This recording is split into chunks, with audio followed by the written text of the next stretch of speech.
Well, hey everyone at East North Church. Glad to connect with you via video this evening to provide you with the information for our final sort of membership communication of the year. We try to do one per quarter. Sometimes that happens as an actual meeting in person. Sometimes we've sent out a more detailed email, and we're doing a video plus email this time. So hopefully you'll stick around. Our hope is that this whole conversation via video is only about 10 minutes long or so. We might go over, but we've got some great things to share. Let me jump into who's on the call with us and go ahead and go around the screen. We've got David. He has been one of our elders and our treasurer from the very beginning. He'll be talking a little bit. We've got Garrett and Adam. I'm going to sort of introduce them in pairs. Garrett and Adam are going to be joining in with David to be part of a finance team. So we're trying to get as much as we can off David's plate, but also we don't want anything to slip through the cracks.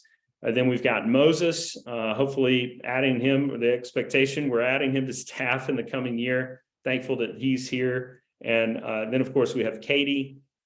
She's our kids director, Guy and Ethan, two of our elders. So there we go. Happy to have everyone here.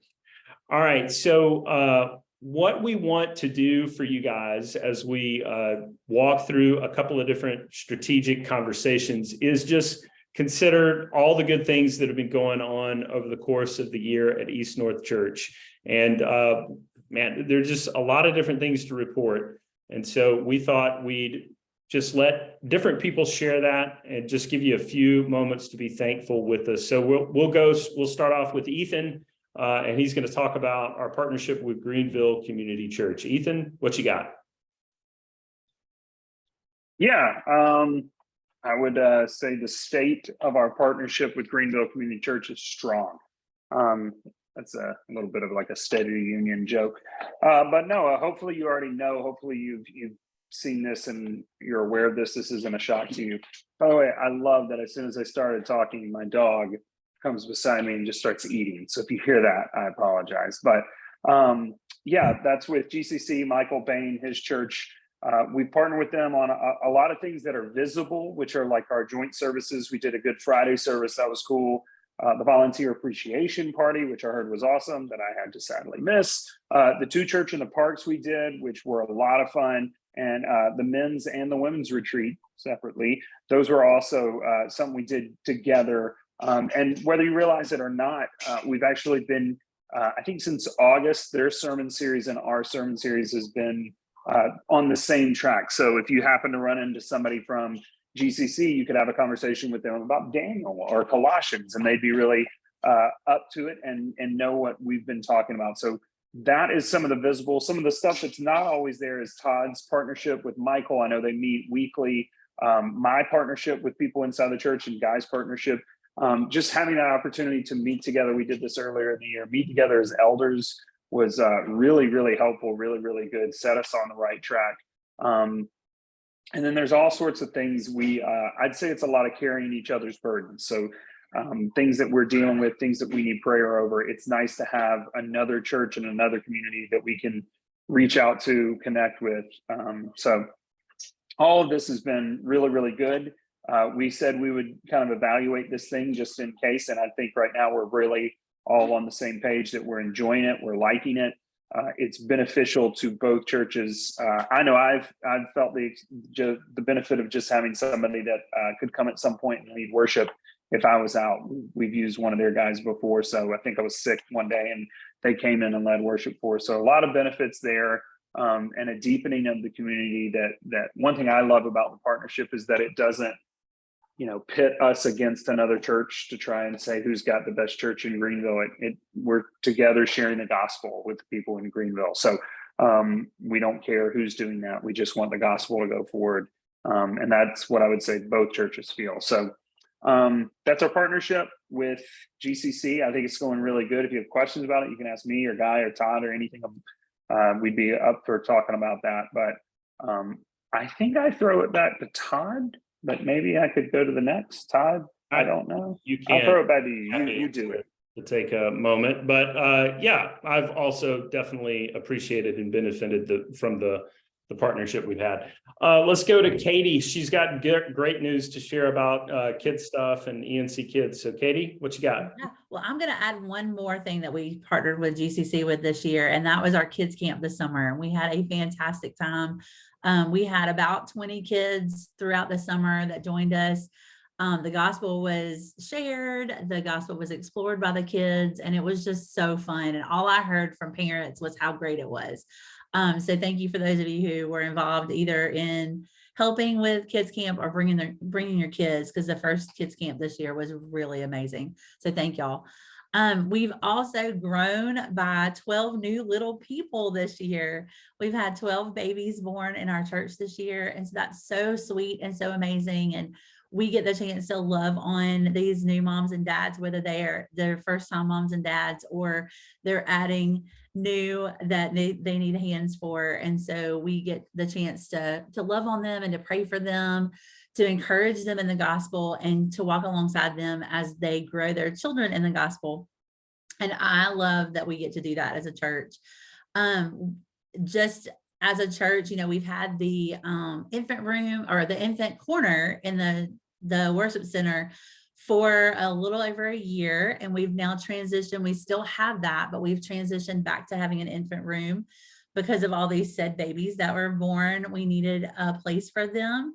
And so we've had 3 or 4, I think up to 5 babies who have used the infant room so far since it's been open in September. So we've been excited about that.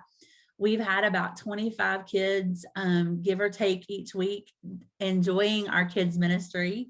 And in September, we transitioned to a new curriculum, which has been going really awesome. We use the Orange curriculum. It has some videos, some songs, some crafts. It's really been streamlined, and our children are actually getting to walk through the entire Bible narrative through using the Orange curriculum. They have a Bible verse that they're memorizing every month. And they're all so excited to tell me their verse, partly because they get a prize for it. But the other part is just they're hiding God's word in their heart. And so we're really excited about that. So that's all I've got right now, Todd. That's fantastic. I'm so glad you remembered the summer. I just forgot. Like, that's one of the things that so much has been happening. So much good stuff has been happening. I can't keep up with it all. So, all right. I'm actually going to be sharing a little bit for the next few moments, just a report about the health of our experience with using the facility. You guys may or may not know it. I do try to bring it up from time to time, but we share our facility with a number of organizations, including Refuge Church. We got to do the Christmas party with them this past Sunday. Faith Montessori School is probably the most dominant group. They've got a whole bunch of kids that they're teaching, and there's a ton of activity during the week, particularly on Tuesday, Wednesday, and Thursday at the church because of the school. The Board Riders Club has new owners and new management, and I really feel good about the folks that are up there. Matthew and Adolphus are the 2 names that are heading it up. We picked up a new group. It kind of came out of the school, but it's called Rooted Birth.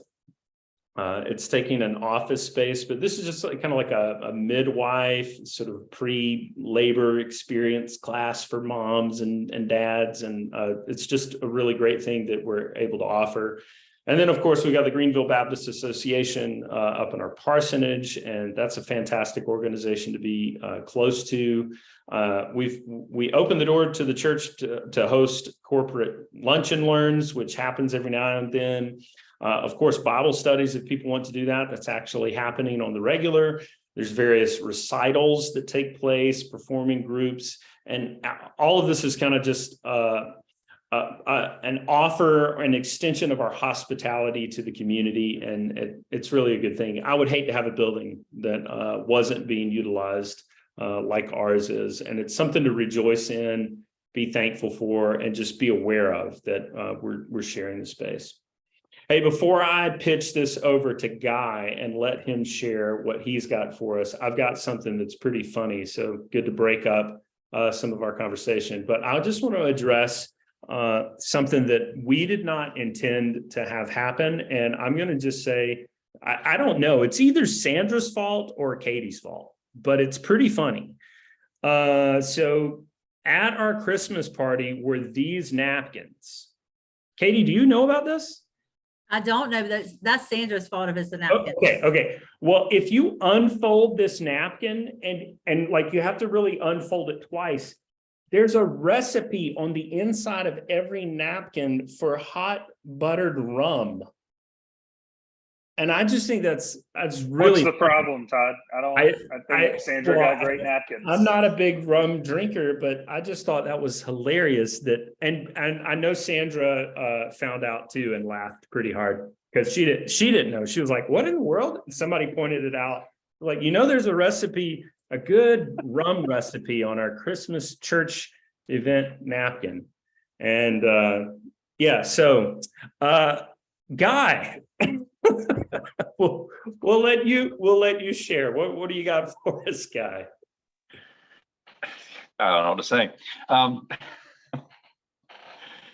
So there are, in case you're not aware of it, there are people who basically spend their professional career researching churches and church health and church dynamics and all this kind of stuff. One of those people is a guy by the name of Tom Rainier, and he has released some information about churches in general. And it's encouraging to look at his information for East North, because when you compare the church to what's happening in other churches, it helps you give you a feel for kind of how you're doing. And there are some church attendance and participation numbers he reports. What I don't want to do is make this about the health of our church is indicated by the number of people there. I don't want to make it about, it's just about numbers. I don't want to go that direction. And at the same time, there's some useful information to draw from this. So I want to kind of keep it in perspective.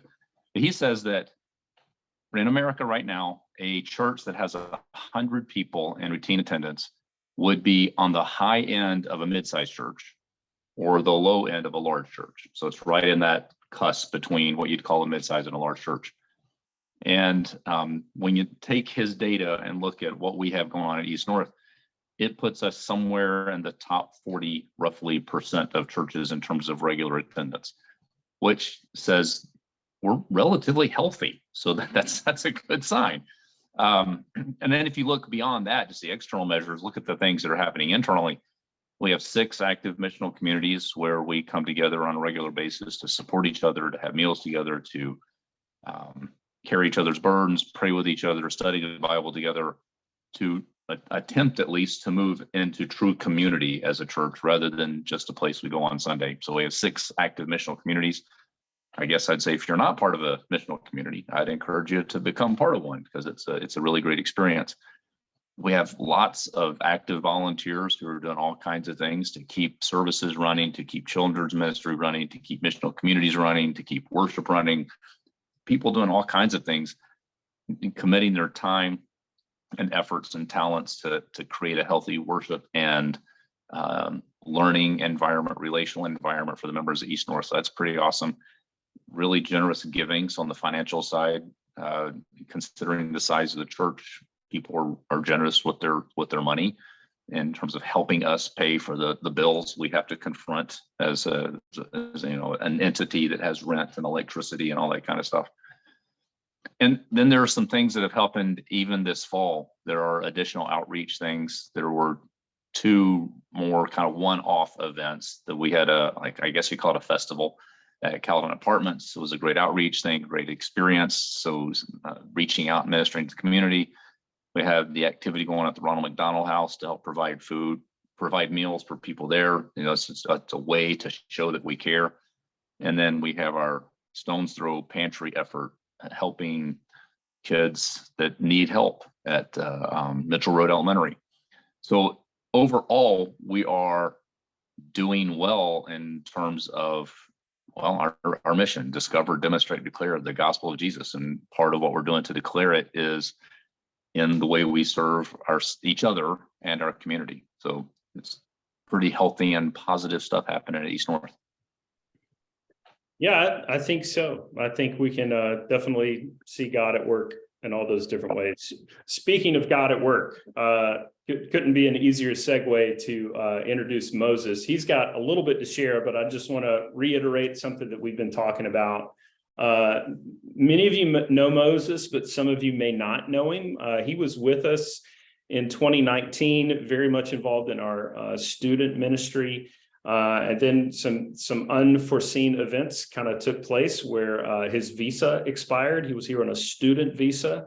He's actually got a completed degree, Bachelor of Science and master's degrees from North Greenville University. But his visa ran out. He had to get back over to India, and then COVID happened. The world shut down. He's been over there for a little over 2 years, but he met his wife, and now we're hoping to bring him on staff.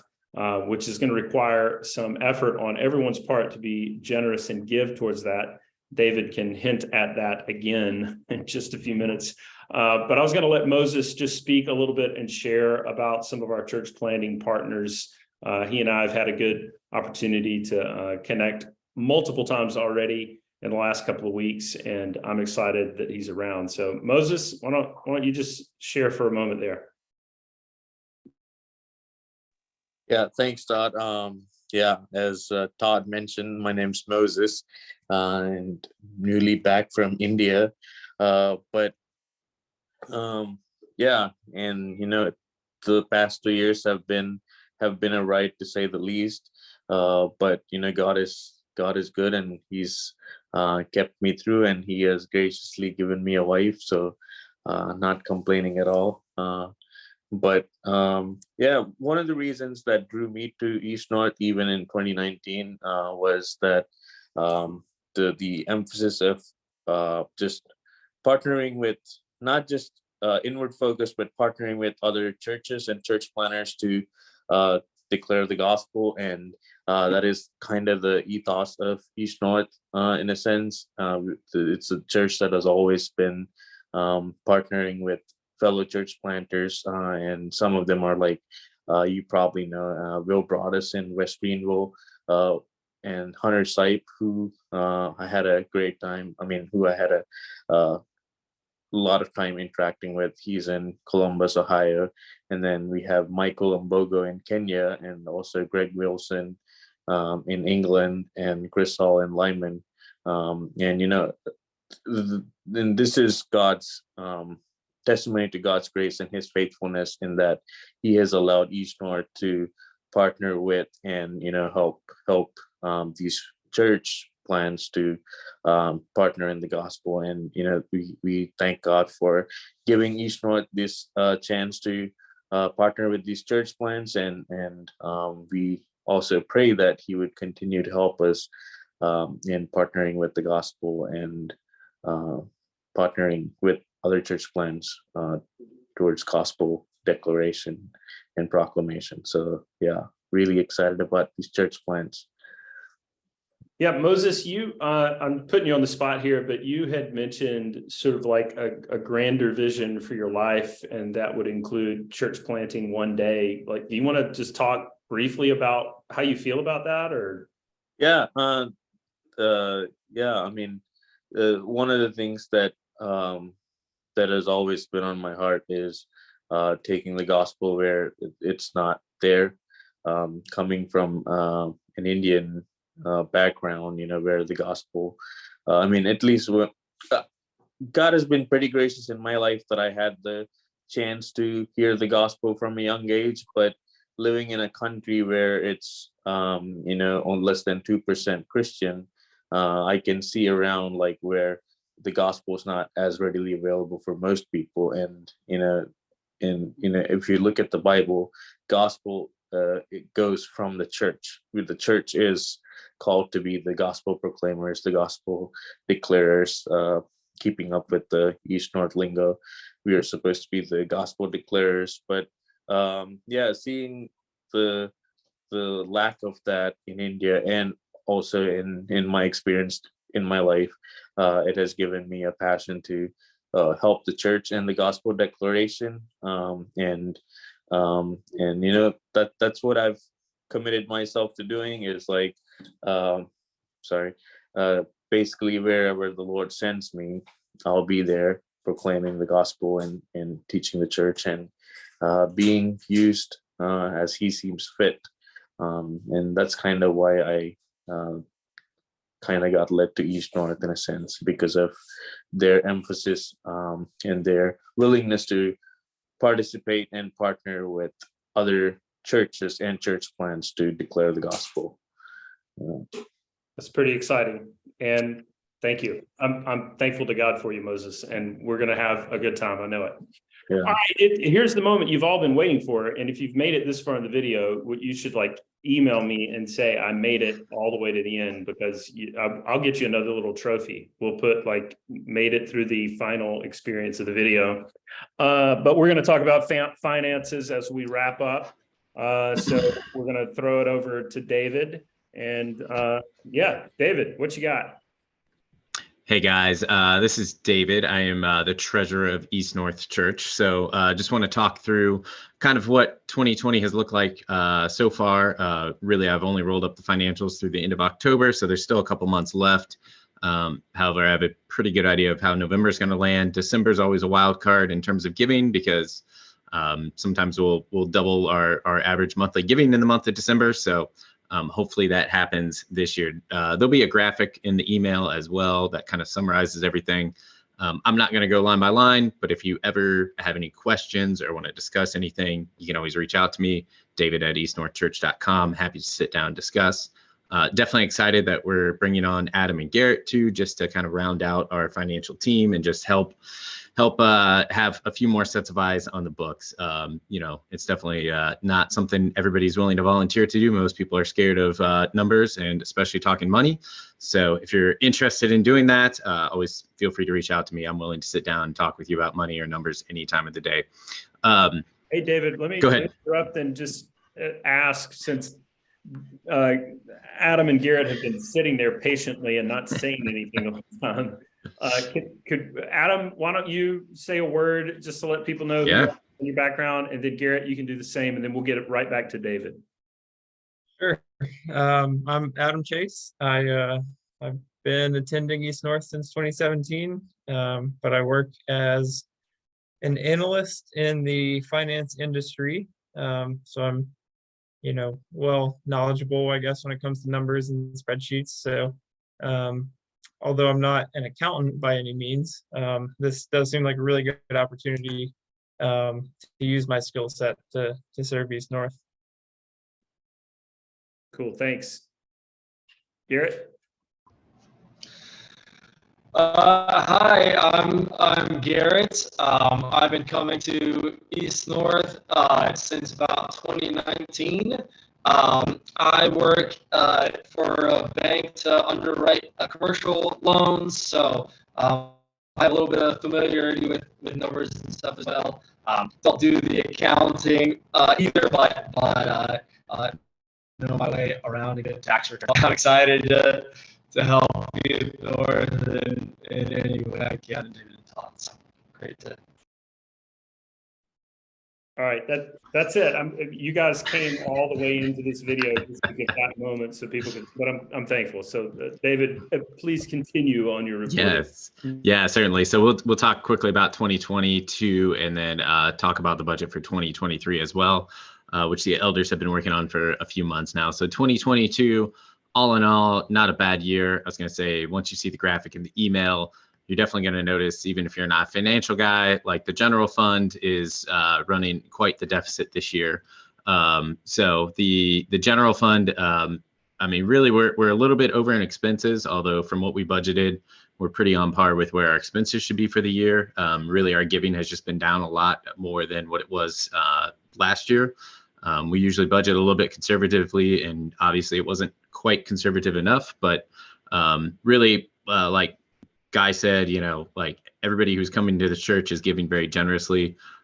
We appreciate that. We thank you guys. Really, I see us just needing to grow, hopefully bringing Moses on board as well. We'll just kind of add some steam and just kind of continue to help us grow, not because it's about the numbers, but just so we can right size our financials. The general fund, we did have a surplus from previous years. So even though it is a big negative number, we're not like in the hole. We're not taking out loans to cover, like paying the electricity or anything like that. We're still on good financial footing, just because we've tried to steward the resources well in previous years. So even though might see a big negative number there for the general fund, for the net amount year to date, it's not the end all be all. Also, like I said, December is usually our biggest month of giving. So that could heavily influence where we actually land at the end of the year. But for 2023, we've kind of tried to right size our budget, I guess, just for where we're at. Seeing the level of giving we've seen in 2022 was kind of our basis for our 2023 budget. So we started there and we tried to trim stuff and basically got it to a net zero budget, which means our income minus our expenses equals zero. So in a normal year, that's kind of where you want to be at. Sometimes you want to save money. Sometimes you want to spend a little extra. Right now, we're hoping for a net zero budget for the general fund. The big caveat there too would be though that we're bringing Moses on staff, and so we do need to see additional giving to support his salary. So while we have kind of pulled back in terms of just the regular giving, we definitely need to see an increase in giving. Just to be able to support Moses and bring him on staff, which we're excited about. Excited that he's back over here from India. Definitely want to hear some stories of his time over in India, having spent a little time over there myself for a couple of weeks. I'd love to hear some more stories about that at some point. But all in all, I think next year is going to be a really good year. This year, our property fund looked really good. Todd mentioned all the people that are using our campus. As much as we'd love to be able to just let them use our campus and our property for free, they do pay rent. And so we use that money then to help improve the site as well. So our property fund is looking good where all that money is managed. Anybody who rents from us then turns around and it gets put in the property fund, and we try to reinvest that by doing upgrades to our campus. Our church planning fund is looking good as well. And then our benevolence fund, you guys are extremely generous. We haven't even asked for benevolence money this year up until like a week or two ago. And you guys have been giving and donating to the benevolence fund throughout the year, just sporadically, which is just amazing. It just shows that you guys truly want to steward your money well and just want to give and help the community and help people that East North Church could potentially impact. So definitely want to thank you for that. You will see in the budget, I made this change kind of late last night because I realized that we actually have kind of a surplus of benevolence fund. So hopefully next year we can find some more opportunities to spend benevolence. You'll see a net negative for the benevolence. Otherwise, everything's net zero. And that's just because I realized that, hey, people have been giving throughout the year. We have more money than we really need in the fund. So let's try to turn around and find opportunities to help support our community with that money. So that's the reason for the net negative on the benevolence fund. All in all, though, it's been a good year. I think we're on track. I think next year will be a good year as well, bringing Moses on board. And like I said, if you guys ever have any questions, feel free to email me at david@eastnorthchurch.com.